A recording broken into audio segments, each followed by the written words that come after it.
جو ہے ہم لوگ شرائط توبہ کے بارے میں بات کریں گے کہ کیا صرف سوری کہہ دینا کافی ہے یا اس کے ایک پروٹوکول ہے جس کو آبزرو کریں تو اللہ تعالیٰ اس پہ بہت زیادہ خوش ہوتے ہیں.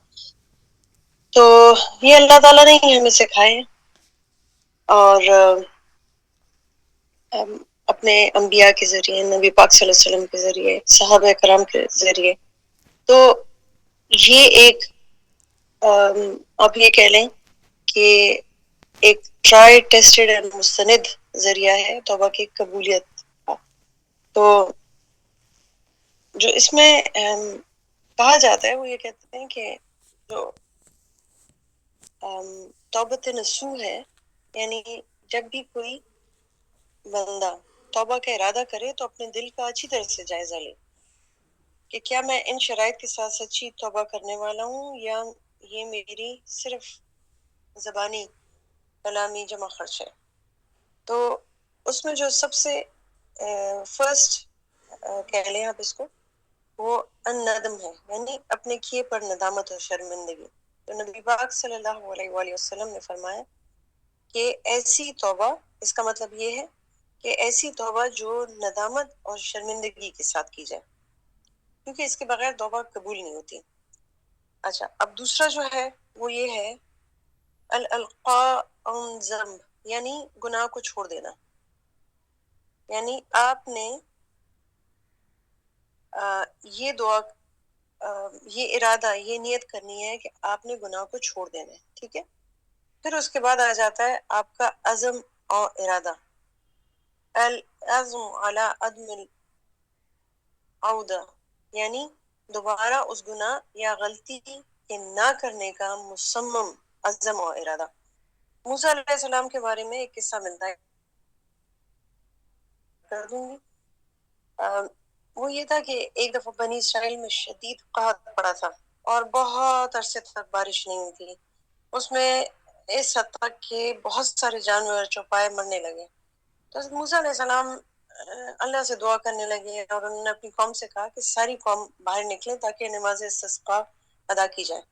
اچھا، اب لوگوں نے اکٹھے ہوئے، انہوں نے نماز استسقاء بھی ادا کی اور حضرت موسیٰ علیہ السلام ان کے درمیان کھڑے ہو کر دعا مانگنے لگے لیکن بارش نہ برسی.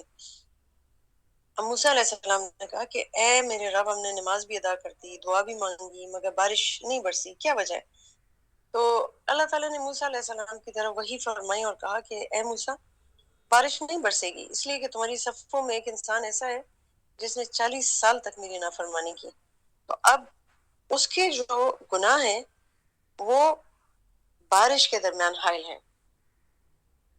اب حضرت موسیٰ علیہ السلام نے پوچھا کہ اللہ اب ہمیں کیا کرنا چاہیے؟ تو اللہ تعالیٰ نے جواب دیا کہ اس گناہ گار آدمی کو اپنی صفوں سے نکال دو، پھر بارش ہو جائے گی.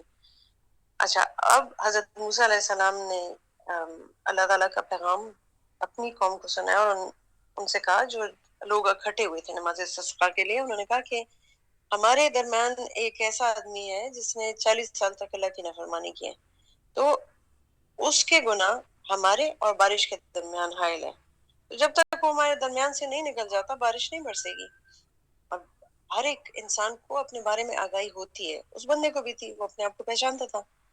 اس نے دل ہی دل میں سوچا اور کہا کہ اللہ تعالیٰ سے مخاطب ہوا اور اللہ تعالیٰ سے کہنے لگا کہ اے اللہ عز و جل، اگر میں یہاں سے نکل جاتا ہوں تو میرا راز کھل جائے گا اور یہ میرے لیے رسوائی کا باعث ہے، یعنی قوم کے سامنے میں رسوا ہو جاؤں گا، اور اگر میں یہاں ٹھہرا رہتا ہوں تو قحط ختم نہیں ہوگا، سب مر جائیں گے. آپ مجھے بتائیں اے رب، میں کیا کروں؟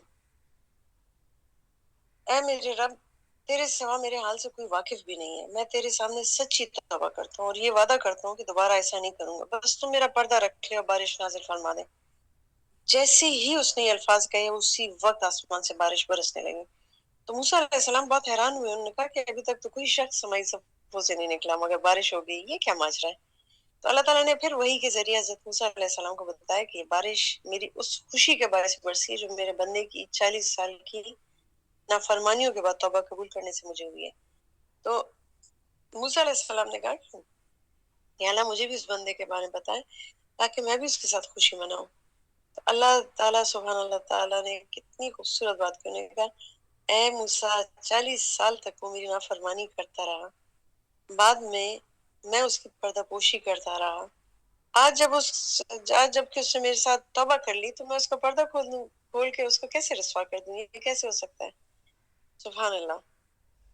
اچھا، اب توبہ کے لیے چوتھی جو شرط ہے وہ یہ ہے کہ اگر انسان جیسے اللہ تعالیٰ کے بارے میں تو یہ ہے کہ اللہ تعالیٰ نے کہا ہے کہ اگر حقوق اللہ میں کوئی کمی بیشی ہو بھی گئی ہو یا رہ بھی گئی ہو تو میں اس میں معافی کروں گا، لیکن اگر حقوق العباد میں کوئی کمی کوتاہی ہے تو اس کی معافی کی دو صورتیں۔ اول تو یہ کہ اللہ تعالیٰ کے سامنے صدق دل سے توبہ کرے، اور پھر اس نے جس حق انسان کا حق مارا ہے وہ حق اس کو واپس کرے۔ اب حق کیا ہے؟ حق یہ ہے کہ اگر بدتمیزی کی ہے تو معافی مانگے، کسی کو تکلیف دی ہے یا دل دکھایا ہے تو اس کو راضی کرے، غیبت کی ہے، چغلی کی ہے تو اس کی تلافی کی ہے، اپنی طرف سے حد المقدور کوشش کرے۔ اچھا، اب اپنے دل میں اس کے لیے ہمدردی، محبت، جذبات پیدا کرنے کی کوشش کرے، اور اگر ناجائز طریقے سے مال کھایا ہو تو اس کو مال واپس کرے، اگرچہ تھوڑا ہو یا زیادہ ہو، ہر صورت میں اس کو ادا کرے۔ اچھا، اب اس میں اہل علم جو ہے وہ یہ مشورہ دیتے ہیں کہ اگر کسی کی غیبت کی ہے تو اگر آپ اس سے ذکر کریں گے کہ میں نے تمہاری غیبت کی ہے، تو وہ یہ کہتے ہیں کہ اس سے بگاڑ پیدا ہوتا ہے بنسبت خیر کے۔ تو اب کیا کیا جائے؟ اب اس کے لیے انہوں نے یہ مشورہ دیا اہل علم لوگوں نے کہ اس شخص کے حق میں مسلسل دعا کرتا رہے، آئندہ کے لیے اس کا بھلا چاہے، جس محفل میں اس کی برائی کی اس محفل میں اس کی اچھائی کرے اور اس کو تحفے دے، اس کو اعمال ہدیہ کرے۔ مثال کے طور پہ 2 رکعت نفل کیے ہیں، آپ اس کو وہ ہدیہ کریں، سورہ یاسین پڑھی وہ ہدیہ کریں، تحفہ تحائف دینے سے، کوئی اچھا کھانا پکایا اس کو دے، کوئی جوڑا، کوئی اس طرح سے چیزیں، کیونکہ بتانے سے وہ یہ کہتے ہیں کہ دل رنجیدہ ہو جاتے ہیں، اور یہ بھی ممکن ہے کہ تعلقات میں بہتری کی بجائے بگاڑ پیدا ہو جائے اور اس کی وجہ سے دلوں میں کدورت پیدا ہو جائے۔ اچھا، اب کہتے ہیں کہ جو آپ کی زندگی کا سب سے قیمتی دن ہوگا، یہ تو ہوگا شرائط۔ اب کہتے ہیں نبی پاک صلی اللہ علیہ وسلم نے کہا تھا کہ ایک واقعہ ہے جو آپ لوگوں نے سنا بھی ہوگا، دوبارہ میں آپ کو سنا دیتی ہوں کہ کعب بن مالک رضی اللہ تعالیٰ عنہ غزوہ تبوک کے موقع پر صرف سستی کی وجہ سے لشکر اسلام سے پیچھے رہ گئے تھے، تو نبی پاک صلی اللہ علیہ وسلم نے ان کا بائیکاٹ کر دیا تھا، اور وہ سوشل بائیکاٹ تھا جس کی وجہ سے جو بھی ان کے ارد گرد رشتے دار تھے، نیبرز تھے، جو بھی تھے، تو جو بھی ان کے ارد گرد تھے، دوست، رشتے دار، احباب، تو ان سب نے ان کا سوشل بائیکاٹ کر دیا تھا، اور وہ اپنی کہانی خود ان الفاظ میں بتاتے ہیں۔ یہ کوئی تقریباً 1 مہینہ 2 مہینے سے تھوڑا کم ٹائم تھا، یعنی 50 دن آپ کہہ لیں۔ کہتے ہیں کہ وہ اپنے الفاظ میں کہتے ہیں کہ جب بھی نبی پاک صلی اللہ علیہ وسلم نے کوئی غزوہ کیا تو میں آپ سے پیچھے نہیں رہا سوائے غزوہ تبوک کے، اور اس غزوہ میں بھی میرے پیچھے رہنے کا واقعہ اس طرح سے ہے کہ میں اتنا زیادہ قوی اور اتنا زیادہ خوشحال کبھی نہ تھا جتنا اس وقت تھا۔ تو جب غزوہ تبوک میں آپ صلی اللہ علیہ وسلم سے پیچھے رہا تو کیا تھا کہ اس وقت میرے پاس 2 سواریاں اکٹھی تھیں، اس سے پہلے میرے پاس کبھی بھی بیک وقت 2 سواریاں میسر نہیں تھیں۔ تو آپ کا پیچھے رکنے کا مقصد کوئی وعدہ خلافی یا نبی پاک صلی اللہ علیہ وسلم کی حکم عدولی یا ایمان کی کمی نہیں تھی، یا یہ ارادہ نہیں تھا کہ میں پیچھے رہ کے اور غزوہ میں شرکت نہیں کروں گا، بلکہ یہ تھا کہ آپ کے پاس چونکہ 2 سواریاں تھیں اور اس وقت جو غزوہ کے لیے نکلے تھے تو سخت گرمی کا موسم تھا، سفر بھی دور تھا، جنگل اور بیابان بھی تھے، طاقتور دشمن سے مقابلہ بھی تھا، تو یہ ساری صورتحال تھی، اور نبی پاک صلی اللہ علیہ وسلم نے مسلمانوں کے سامنے اس کو کھول کر بیان کر دیا تھا تاکہ وہ بھرپور تیاری کرے اور سمت بھی بتا دی۔ और इस गज़वा की तैयारी चूंकि ऐसे मौसम में हुई थी जब फल पक चुके थे और उनका साया भी बहुत उम्दा था, खुशगवार था। और मैं भी ये रज़ी अल्लाह ताला अन्हु जो है वो अपने अल्फाज में बयान करें, काब बिन मालिक, वो कह रहे हैं कि मैं जो है ना फलों की तरफ या सायों की तरफ मैलान रखता था, मेरी उनकी तरफ नेचुरल अट्रैक्शन थी।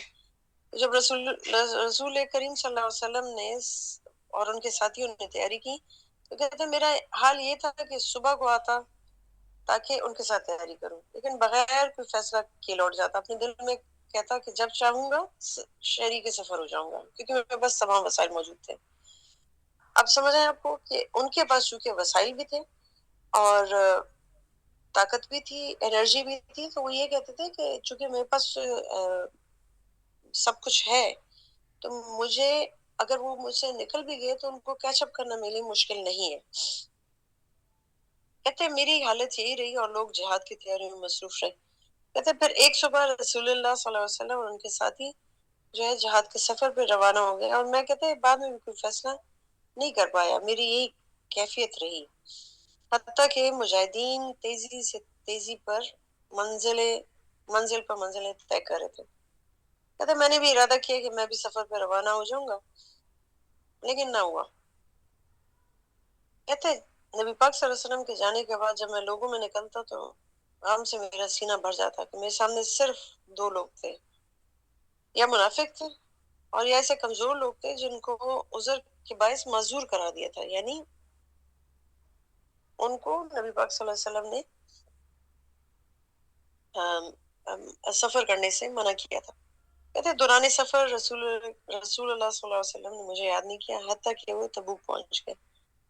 कहते जब तबूक को पहुंच गए और लोगों के बीच में थे, तो उन्होंने कहते उनको मेरा ख्याल आया, उन्होंने कहा कि काब बिन मालिक ने क्या किया। कहते बनु सलमा के एक आदमी था और उसको कहने लगा कि उसको दो चादरों और अपने पहलुओं को देखने ने रोक लिया, यानी दौलत और तकब्बर ने आने से रोक लिया। तो कहते माज बिन जबल थे, वो वहां पे खड़े हुए थे, उन्होंने कहा कि नहीं, आपने ठीक नहीं कहा, अल्लाह की कसम या रसूलल्लाह, हमने उसके अंदर खैर के अलावा और कुछ नहीं पाया। तो रसूलुल्लाह सल्लल्लाहु अलैहि वसल्लम खामोश हो गए। कहते ये बातें हो ही रही थी कि उन्होंने एक आदमी को देखा, सफेद पोश आदमी था और रेगिस्तान की तरफ से आते हुए देखा। तो रसूलुल्लाह सल्लल्लाहु अलैहि वसल्लम ने कहा कि अब ये अबू खसीमा होगा। तो वो वाकई अबू खसीमा अंसारी रजी अल्लाह ताला अन्हु थे, और ये वो शख्स थे जिन्होंने आप सल्लल्लाहु अलैहि वसल्लम को एक साग खजूर का सदका किया था। और मुनाफिक कहते हैं कि जब मुझे ये खबर मिली कि आप सल्लल्लाहु अलैहि वसल्लम ने तबूक से वापसी का सफर शुरू कर दिया, तो कहते हैं मुझ पर गम की कैफियत तारी हो गई। कहते हैं मैं झूठे बहाने करने लगा। कहते हैं उस वक्त जो है मैं दिल में कहने लगा कि कल जब आएंगे नबी पाक सल्लल्लाहु अलैहि वसल्लम पहुंच जाएंगे, तो मैं उनसे उनकी नाराजगी से कैसे बचूंगा। और कहते हैं इस मामले में घर के हर समझदार फर्द से मदद तलब करता रहा। कहते जब मुझे बताया गया कि रसूल करीम सल्लल्लाहु अलैहि वसल्लम करीब यहाँ मदीना पहुंचने वाले हैं, तो मैं झूठे बहाने का ख्याल मेरे दिल से निकल गया, और ये बात मेरी समझ में आ गई कि मैं झूठ भी बोलूं तब भी मैं बच नहीं सकूंगा, और ही बोलूंगा, और पुख्ता इरादा कर लिया। तो सफर से वापसी पर 2 रकात नमाज अदा करते, फिर लोग के सामने बैठ जाते। और इस सफर से भी वापसी पर जब आप सल्लल्लाहु अलैहि वसल्लम ने ऐसा किया, तो मुनाफिकीन खिदमत में हाजिर होकर उज़र पेश करने लगे और कस्में उठाने लगे। ये कोई 80 से कुछ ऊपर लोग थे, यानी टोटल गिनती में इनकी तादाद इसी तरह से। कहता है आप सल्लल्लाहु अलैहि वसल्लम ने उनके ज़ाहिरी उज़र को कबूल किया और उनसे बैत ली, और जो बातनी कैफियत थी उसको अल्लाह के सपुर्द कर दिया। इससे हमें ये भी सबक मिलता है कि जब आपके पास कोई आता है उज़र लेके, तो उस उज़र को कबूल कर लेना चाहिए, हमें नियत नहीं देखनी चाहिए। ये सुन्नत है। अच्छा, फिर नबी पाक सल्लल्लाहु अलैहि वसल्लम की महफिल अभी थी कि कहते हैं हज़रत काब ने कहा कि मैं भी,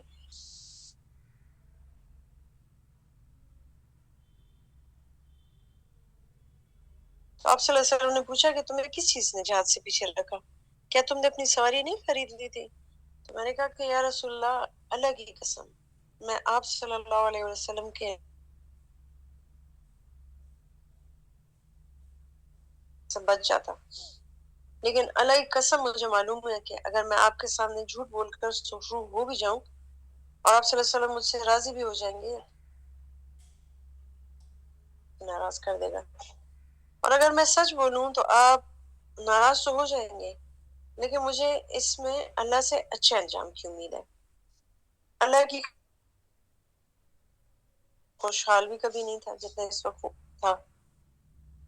कहते फिर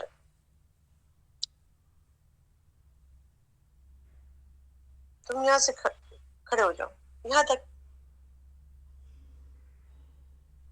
बनु सलमा के कुछ लोग आए और मुझसे कहा कि अल्लाह की कसम, हमें नहीं मालूम कि इससे कबल तुमने कोई गुनाह किए, तुमने क्यों कोई उज़र पेश नहीं किया जैसे दूसरे लोगों ने कहा। तो कहते तुम्हारे गुनाह के लिए ये काफी था कि रसूलुल्लाह तुम्हारे लिए दुआ फरमा देते। तो कहा रज़ी अल्लाह ताला, कहते मुझे ना मेरे सच बोलने पर, यानी वो जो भी थे साथी थे वो मुझे मेरे सच बोलने पर मलामत करते रहे। कहते हैं यहाँ तक कि मेरे दिल में आया कि मैं दोबारा हाजिर होकर अपने बात को झुठला दूं। फिर मैंने कहा नहीं, मेरे जैसा मामला किसी दूसरे के साथ भी पेश आया है। तो उन्होंने कहा कि हाँ, लोगों ने कहा कि हाँ, तुम्हारे जैसा मामला दो और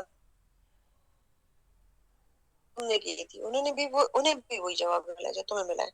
उसमें एक जो थे वो मरारा बिन रबी रजी अल्लाह ताला अन्हु थे, और दूसरे जो थे वो हलाल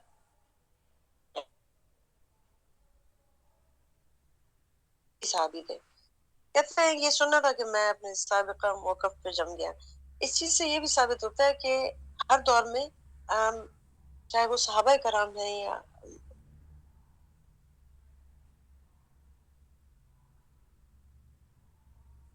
बहुत स्ट्रांग थे, कमी है वो ईमान की है, जज्बात की नहीं है। अल्लाह के लोगों में शुमार करे। बहरहाल कहते हैं रसूल करीम सल्लल्लाहु अलैहि वसल्लम लोग, अब आप थोड़ी देर के सोचें कि अगर आपसे सोशल बाइकआउट होता है, घर वाले भी आपसे मुंह फेर लें, बात ना करें, बात का जवाब ना दें, बाहर आप निकले, बाहर भी आपसे कोई सलाम दो, आधे घंटे भी बात नहीं करता है, तो हमारी ज़हनी हालत खराब हो जाती है। कहते हैं कि 50 रातें इस तरह से गुजर गई। कहते हैं मेरे दोनों साथी जो है वो आजिज हो गए, घर में बैठे रोते रहते। कहते हैं लेकिन मैं चूंकि जवान था, कवि था, तवाना था, तो मैं घर से निकलता, मुसलमानों के साथ नमाज में भी शरीक होता, बाजारों में भी घूमता फिरता, लेकिन मुझसे कोई बात ना करता। मैं रसूलुल्लाह सल्लल्लाहु अलैहि वसल्लम की खिदमत में भी हाजिर होता। जब आप सल्लल्लाहु अलैहि वसल्लम नमाज के बाद तशरीफ फरमा होते तो मैं उनको सलाम करता और उनको गौर से देखता कि वो सलाम नहीं। फिर मैं आपकी करीब ही नमाज पढ़ता और कनखियों से आप सल्लल्लाहु अलैहि वसल्लम को देखता। जब मैं नमाज में मुतवज्जह होता तो आप सल्लल्लाहु अलैहि वसल्लम मेरी तरफ तवज्जो फरमाते थे। कहते यहाँ तक कि मुसलमानों की सख्ती बेरुखी मेरे साथ दराज हो गई। तो कहते मैं एक रोज अबू कतादा रजी अल्लाह ताला अन्हु के बाग में दीवार फांद कर अंदर चला गया। कहते वो मेरा चचाजाद भाई था और लोगों में मुझे महबूब तरीन था। कहते मैंने जब उसको सलाम किया तो अल्लाह की कसम उसने मेरे सलाम का जवाब नहीं दिया। मैंने उससे पूछा कि मैं तुझे अल्लाह की कसम देकर पूछता हूँ कि क्या तू मेरी बाबत ये नहीं जानता कि मैं अल्लाह और उसके रसूल से मोहब्बत करता हूँ। कहते वो खामोश रहा। मैंने दोबारा कसम देकर पूछा, वो फिर सवाल दोहराया तो उसने कहा कि अल्लाह और उसके रसूल बेहतर जानते हैं। कहते हैं जिस पर मेरी आंखों से आंसू रवा हो गए और मैं रोता रहा और मैं दीवार फांद कर वापस आ गया। अच्छा, एक दिन मदीना के बाजार में जा रहा था तो अचानक अहले शाम के कब्तियों में से एक को मैंने कहते हुए सुना कि कौन है जो काब बिन मालिक की तरफ मेरी रहनुमाई करे। तो लोग उसे मेरी तरफ इशारा करने लगे तो मैं बस आया और शाह गसान के खत दिया। कहते हैं मैंने उसको पढ़ा, उसमें लिखा था कि अम्मा बाद, हमें मालूम हुआ है कि तुम्हारे साथी ने तुम पे जुल्म किए, तो अल्लाह ताला ने तुम्हें जिल्लत के घर में रहने और ज़ाया करने के लिए नहीं बनाया। कहता है हमारी तरफ से दावत है कि हमारे पास आ जाओ और हम तुम्हारे साथ पूरी पूरी हमदर्दी करेंगे। कहते हैं, जब मैंने ये पढ़ा तो अपने दिल में आया कि ये भी एक आजमाइश है। मैंने उसको खत 40 दिन गुजर गए। कहते मेरे बारे में वही का एक सिलसिला मौकूफ था। मैं रसूल अल्लाह सल्लल्लाहु अलैहि वसल्लम के कासिद को अपने पास आते देखा और कहने लगा, कहते हैं कि तुम अपनी बीवी से अलहदी ही इख्तियार कर लो। कहते हैं कि मैं इतना उस उस चीज से भी कि कासिद मेरे पास आया और नबी पाक सल्लल्लाहु अलैहि वसल्लम का पैगाम लाया, उस चीज से भी इतना खुश हुआ कि मैंने उससे पूछा कि अगर वो कहते हैं वो भी दे दूं। कहते हैं कि मैंने उससे पूछा कि उन्होंने अलहदगी का कहा है या तलाक दे दूं। उन्होंने कहा नहीं, तलाक नहीं, बल्कि अलग हो जाओ। और यही पैगाम नबी पाक सल्लल्लाहु अलैहि वसल्लम ने बाकी दो साथियों को भी दिया, जो जिन्होंने उनके साथ ही कन्फेस किया था। कहते हैं घर पहुंचा, मैंने अपनी बीवी से कहा कि अपने घर वालों के पास चली जाओ और इंतजार करो। कहते हैं कि अम, वो खैर जाने से पहले उससे मैंने कहा कि इंतजार करो यहाँ तक कि अल्लाह ताला इस मामले में कोई फैसला फरमा दे। कहते हैं हिलाल बिन उमैया रजी अल्लाह ताला अन्हु की बीवी जो थी वो रसूल करीम सल्लल्लाहु अलैहि वसल्लम के पास आई और कहा कि हिलाल बहुत बूढ़े हो गए हैं, उनके पास कोई खादिम में नहीं है, अगर मैं उनकी खिदमत करूं तो आप सल्लल्लाहु अलैहि वसल्लम को पसंद ना होगा। तो आपने फिर जवाब दिया कि नहीं, उनसे कुर्बत इख्तियार ना करो। उन लोगों ने मुझे भी कहा कि अपनी बीवी के बारे में इजाजत तलब कर लो, मैंने इनकार कर दिया। कहते हैं कि इस डर से कि रसूल करीम सल्लल्लाहु अलैहि वसल्लम क्या जवाब देंगे। कहते इसी हालत में 10 रातें और गुजर गई। कहते हैं जब 50वीं रात की सुबह मैंने अपने घर में घर की छत पर नमाज पढ़ी। नमाज के बाद इंतहाई अफसरदगी की हालत में बैठा था कि मैंने एक पुकारने वाले की आवाज सुनी, जो पहाड़ी पे चढ़ा हुआ था, बुलंद आवाज में कह रहा था कि ए काब बिन मालिक, खुश हो जाओ। कहते मैं फौरन खुशी से सिजदे में गिर पड़ा और मैं समझ गया कि माफी आ गई। रसूल करीम सल्लल्लाहु अलैहि वसल्लम ने फजर की नमाज पढ़ने के बाद लोग को बताया कि हमारी तौबा कबूल हो गई। तो लोग जौक तर जौक हमारी तरफ मुबारकबाद देने के लिए दौड़ने लगे। कहते जो भी मेरे पास खुशखबरी देने आता, कहते हैं जो सबसे पहले आया मैंने उसको अपने जिस्म के कपड़े उतार के पहना दिए। कहते हैं अल्लाह की कसम, उस दिन मैं उससे ज्यादा का मालिक नहीं था, तो मैंने किसी से उधार लेके कपड़े पहने और रसूल करीम सल्लल्लाहु अलैहि वसल्लम से मुलाकात के लिए चल पड़ा। कहते हैं रास्ते में लोग मुझे मुबारकबाद देते कि काब तुझे मुबारक हो, अल्लाह ने तुम्हारी तौबा कबूल कर ली। मैं मस्जिद में दाखिल हो गया और देखा कि रसूल पाक सल्लल्लाहु अलैहि वसल्लम तशरीफ फरमा है और सहाबा कराम उनके इर्द गिर्द जमा है। कहते हैं मुझे देख के जो तलहा बिन उबैद रजी अल्लाह तआला अन्हु ने खड़े हुए और उन्होंने मुसाफा किया, मुझे मुबारक